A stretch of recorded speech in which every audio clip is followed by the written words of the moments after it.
Hello guys, good afternoon. Ayan, kilala niyo ba kung anong prutas ito mga kaibigan? Kasi now lang ako nakakita ng ganyang prutas. Matigas po siya at hindi basta-basta buksan. Kailangan po pukpukin ng pukpukin.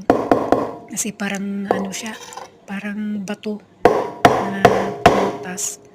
Pero pag binuksan mo sa ilalim, ang makikita mo doon, maaamoy mo doon na hindi magandang amoy ba.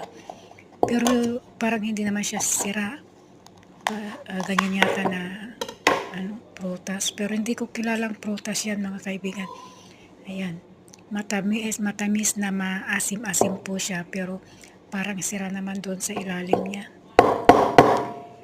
Kung nakikilala niyo po kung anong prutas yan, pwede po niya may comment para alam po natin kung anong klaseng prutas.